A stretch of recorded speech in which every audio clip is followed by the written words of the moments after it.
दोस्तों तारीख थी 25 मई 2025।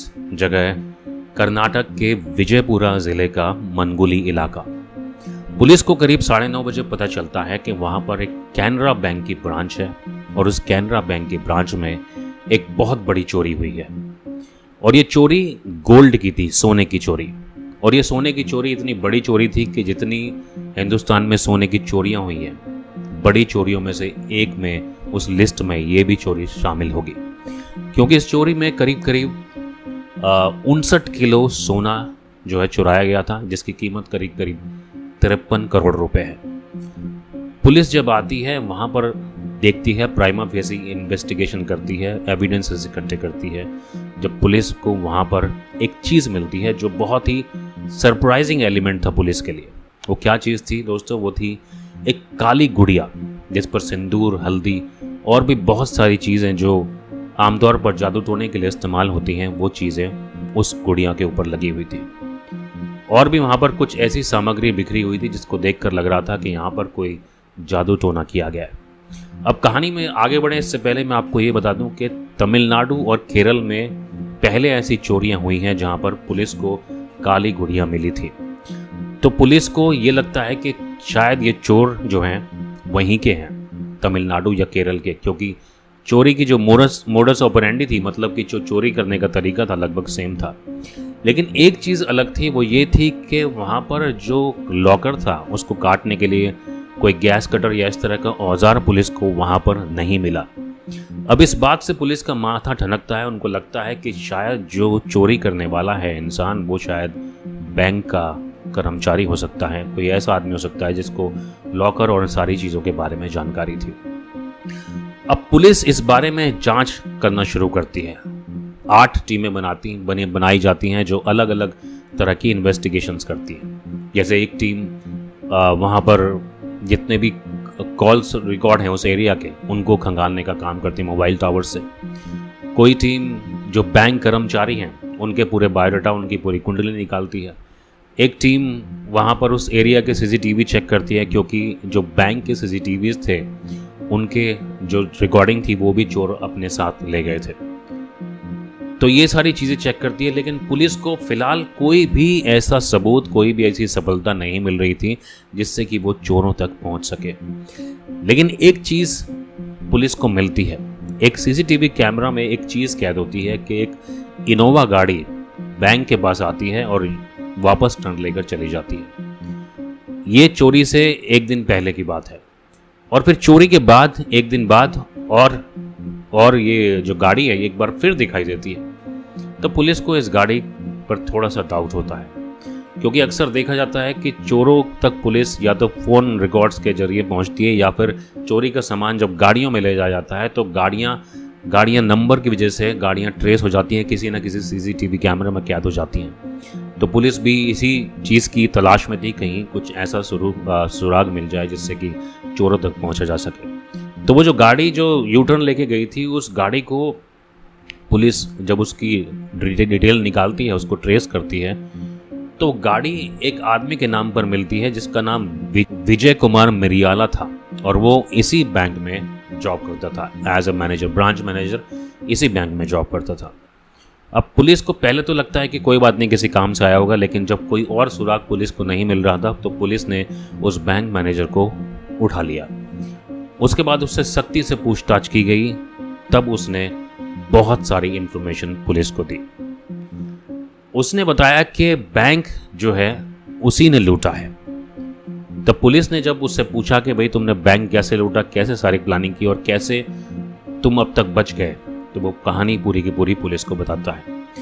एक्चुअली जो बैंक मैनेजर था उसको पता चल चुका था मार्च में कि उसका ट्रांसफ़र होने वाला है, और 9 मई को उसका दूसरी जगह ट्रांसफ़र होने वाला था। दूसरी जगह एज अ बैंक मैनेजर वो नौकरी करने वाला था। तो उसने सोचा कि मैं इस पूरे के पूरे कांड को अंजाम दूंगा तब जब मैं दूसरी जगह ज्वाइन कर लूँगा, ताकि मैं यहाँ पर किसी को शक ना हो, क्योंकि उस टाइम बैंक का मैनेजर मैं नहीं रहूँगा तो जाहिर है कि मेरे ऊपर शक की सुई जो है नहीं आएगी। इसलिए उसने इस तरह की प्लानिंग की, और उनने 2 लोगों को अपने साथ और लिया, और जो ये 2 लोग थे ये भी उसी के साथी थे, जिनके नाम है चंद्रशेखर निरिल्ला और सुनील। इन दोनों लोगों के साथ मिलकर इन्होंने पूरी की पूरी चोरी की प्लानिंग की। इन्होंने प्लानिंग ऐसी की कि 23 मई को चोरी की जाएगी, और 23 मई को जो चोरी इसलिए की जाएगी क्योंकि उस दिन आरसीबी का मैच था, आरसीबी मैच जीतेगी और पूरे शहर में एक जश्न का माहौल होगा, और उसी जश्न के माहौल में हम अपनी चोरी को अंजाम देंगे। लेकिन आरसीबी बदकिस्मती से उस दिन हार जाती है। तो अगले दिन को छोड़कर ये फिर प्लान बनाते हैं 25 मई को चोरी करने का। 25 मई को ये चोरी करने का प्लान बनाते हैं, और प्लान बनाने से पहले ये दुनिया भर की वेब सीरीज, दुनिया भर की फिल्में, इस तरह की फिल्में जिसमें बैंक चोरी और ये सब चीज़ें दिखाई जाती हैं, ऐसी फिल्में ये बार बार देखते हैं ताकि किसी भी तरीके से ये पकड़ में ना आ पाए। बहुत हाई लेवल की प्लानिंग करते हैं ये लोग। और उसके बाद जब ये प्लानिंग कर लेते हैं और जब 25 तारीख की डेट मुकर्रर होती है तो उस दिन जाते हैं और वहाँ पर जाकर अपनी पूरी चोरी को अंजाम देते हैं। चोरी करने से पहले जो बैंक मैनेजर था विजय कुमार, उसने एक चाबी, जो लॉकर की चाबी थी, उस चाबी की एक डुप्लीकेट चाबी बनवा ली थी। और डुप्लीकेट चाबी इसलिए बनवा ली थी ताकि वहाँ पर आसानी से वो चोरी कर सके। और जब इन्होंने चोरी कर ली, उसके बाद जब पुलिस ने पूछा कि भाई तुमने वहाँ पर कि काली गुड़िया और ये सारा का सारा सामान क्यों रखा, तो विजय कुमार ने बताया कि हमने वेब सीरीज में देखा था और हमें यह भी पता था कि तमिलनाडु और केरल में इस तरह की चोरियां हुई हैं। तो अगर हम इस तरह की कुछ चीज़ें रखेंगे तो पुलिस को वो चोरी की मोडस ऑपरेंडी ऐसे लगेगी कि जैसे ये तमिलनाडु और केरल के चोर हैं, और पुलिस को हम पर शक नहीं होगा, और पुलिस का ध्यान भटकाने के लिए हमने वहाँ पर ऐसी जो है गुड़िया रख दी। अब पुलिस ने पूछा कि भाई जब तुमने इतनी सारी परफेक्ट प्लानिंग कर दी, सब कुछ पूरा परफेक्ट था, वेब सीरीज देखी, फिल्में देखी, पूरा प्लान बनाया, एक एक दिन चूज़ किया, चाबी बनाई, सब कुछ किया, फिर तुमने ये बेवकूफ़ी क्यों करी कि तुम एक दिन पहले चोरी के वहाँ पर आए और चोरी करने के बाद भी वहाँ पर आए, और अपनी गाड़ी लेकर वहाँ पर क्यों आए?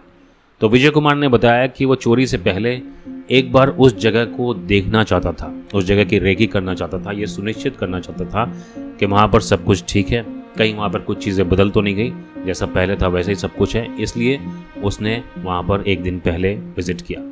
अब दूसरे दिन उसने जब चोरी के बाद जब उसने विज़िट इसलिए किया उस जगह को, ये देखने के लिए कि पुलिस क्या कार्रवाई कर रही है, क्या वहाँ पर माहौल है और क्या चल रहा है।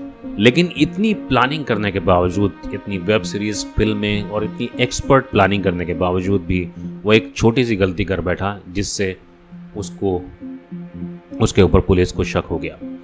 इन्होंने प्लानिंग के तहत एक चीज़ और भी ज़बरदस्त की थी दोस्तों, कि इन्होंने जैसे मैंने आपको बताया वीडियो में पहले भी, कि पुलिस गाड़ियों के थ्रू भी किसी भी चोर तक, किसी भी कातिल तक, किसी भी अपराधी तक बहुत आसानी से पहुंच जाती है।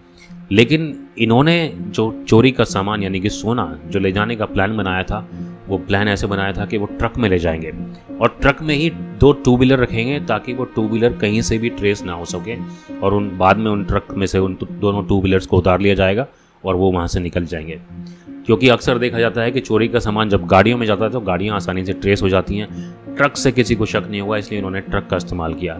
लेकिन फिर भी एक गलती कर दी कि वहाँ पर इसने 2 बार अपनी गाड़ी से विज़िट किया, वहाँ से यू टर्न मार के निकल गया, जिसके बाद पुलिस को उस गाड़ी पर शक हुआ और उसी शक के चलते इस पूरी की पूरी चोरी का पर्दाफाश हो गया।